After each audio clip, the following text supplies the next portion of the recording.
You know, it's funny that you asked that. What really causes success? Because we do all of this work here. We create classes, we create these short learning lessons, we use all this fantastic technology. We teach people to use technology, we teach them business techniques as well, but at the end of the day, it's funny because all of those things are just steps on the way to success. I think that when I talk to successful people, they do all of these things. There's no question about it.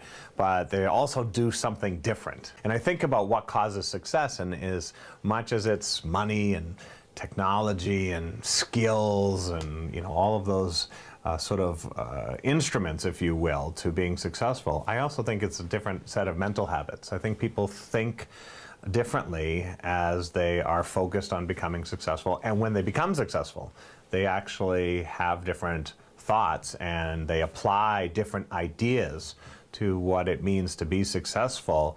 Those kind of ideas are fascinating to me because I often think many people teach success as merely some repeatable techniques, and it really isn't just a bunch of habits.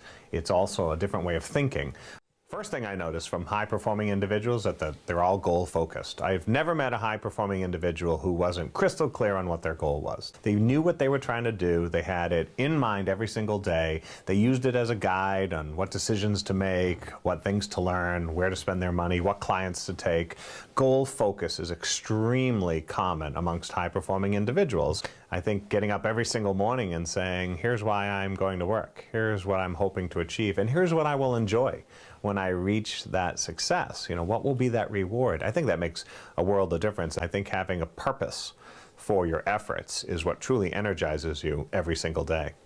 One of the coolest things I learned from some very successful salespeople over the years is that they actually don't spend a lot of time on what they do wrong. They don't sit there and worry so much about what they can't do or what their failures were, but they're constantly deconstructing their success. They go back and say, that was a successful deal or a successful transaction, or even just maybe a successful conversation. And they go back and think about what happened during that time, and then they make sure they understand the factors that contributed to that success so they can duplicate them. Successful people don't spend a lot of time worrying about what they can't do. They worry about what they do well, what they are able to do today, what their inner strengths are, and they just double down on them or triple down on them. And almost everybody I know who's at the top of their game, no matter what their job is, really, whatever their career path has taken them, is really stingy with time. Time is probably the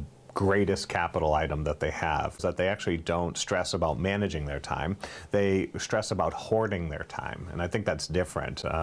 They've understood that time management is really a question of accumulating time first and then focusing on how to invest it. So one of the neat things that I've learned from a lot of successful performers in my business, for example, is that they really invest in downtime. They really invest in recharging their mind and recharging their bodies, and they always chuckle at these people who are always on the go, working 7 days a week, 10 hours a day. And there are obviously times when those things have to happen, but they realize that their greatest asset is having the time to reflect, to recharge, and to be ready for actually high performance. If you really want your career to take off, one of the best things I've ever done for myself, and I see other performers doing, is incorporating a passion. Find something you love to do when you're not technically at work and figure out how to incorporate it into your day. For me, it's photography. And the more I've incorporated my photography into my writing, into my stage performance, into even my sales activities. We use our own photos that I've taken in some of our marketing pieces.